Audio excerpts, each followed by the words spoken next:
నీకో దండం, నీ చంద్రబాబుకో దండం. ఈ మాటలు హరిరామ జోగయ్య గారు తన లేఖలో రాసిన మాటలు ఇవి. హరిరామ జోగయ్య అంటే మాజీ హోమ్ మినిస్టర్గా ఉమ్మడి రాష్ట్రానికి ఒక సీనియర్ రాజకీయ నాయకుడిగా, ప్రధానంగా కాపులకు ఒక ప్రధాన నాయకుడిగా తెలిసిన వ్యక్తి.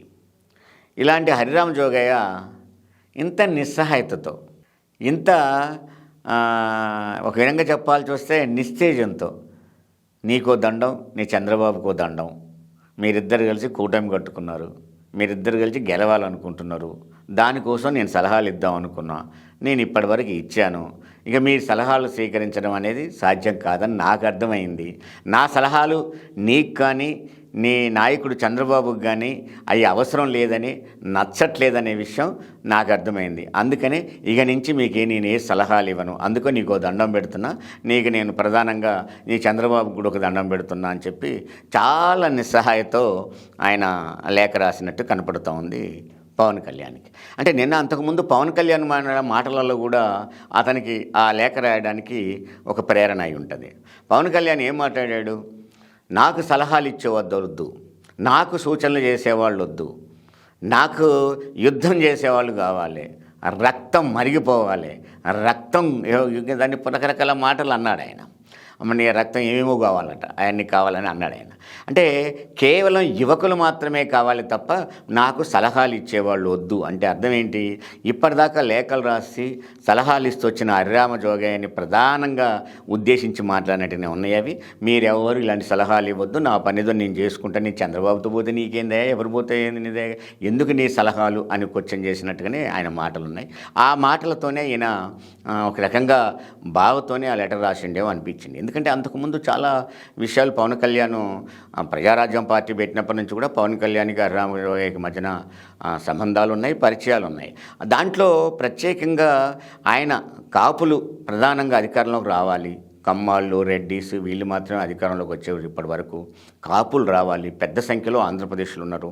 ఈ కాపులు రావాలి కాబట్టి పవన్ కళ్యాణ్ రాజకీయంగా ముందుకు వచ్చాడు, ఓ కాపుగా ముందుకు వస్తున్నాడు. కాబట్టి ఈ తడవ పవన్ కళ్యాణ్ ద్వారా మేము అధికారంలోకి వస్తాము, కాపులు అధికారంలోకి వస్తారు అని హరిరామ జోగయ్య కోరుకున్నది నిజం. హరిరామ జోగయ్య అలా పవన్ కళ్యాణ్ ముఖ్యమంత్రి కావాలని ఆశించింది కూడా నిజం. ఆయన లేఖలలో మనకు అర్థమైంది. ఎంతవరకైనా కనీసం ఒక ప్రభావాన్ని చూపెట్టే స్థితిలోనైనా జనసేన ఉండాలి అని ఆయన ఆశించిన మాట కూడా వాస్తవం. అందుకనే ఒక 50 సీట్లు 60 సీట్లు పొత్తున్నా సరే మనమే ఒంటరిగా పోగలిగి అధికారంలోకి వస్తే ద గ్రేట్. లేదు ఒంటరిగా పోలేకపోతాము, పొత్తులో ఉన్నా సరే ఒక 50 సీట్లు 60 సీట్లు గెలిచి ఎదుటి పార్టీని మేము లేకపోతే నువ్వు లేవు, మేము లేకపోతే నీకు అధికారం లేదు, మేము ఉంటేనే నువ్వు అధికారం చెలాయించేది లేదు, మన ఇద్దరిగా ఉమ్మడి శత్రువును దెబ్బతీయాలంటే మనం కలిసి ఉండాలి.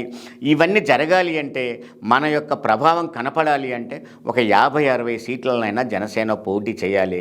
ఆ స్థాయికి ఎదుగుంది, లీడర్లు కూడా ఉన్నారు. కాబట్టి పోటీ చేయమని కోరడం, చేయాలని కోరుకోవడం, ఆ లెటర్లు రాయటం అనేది ప్రధానంగా జరిగింది. దాన్ని అప్పటి వరకు బాగానే తీసుకున్న జన సైనికులు కింది స్థాయిలో ఇంకా ఎక్కువగా ఆ లెటర్లని ఆస్వాదించారు, ఆహ్వానించారు. ఎస్ కరెక్ట్, ఇన్ని సీట్లన్నా మనం పోటీ చేయాలి, కొన్ని సీట్లన్నా మనం గెలవాలి, మనం లేకపోతే ఎదుటివాడు ప్రభుత్వం ఉండదు, మనం ప్రభుత్వంలో భాగం కావాలి అని ఆ జనసేన కార్యకర్తలలో ఉత్సాహం పెరిగిన మాట కూడా వాస్తవం.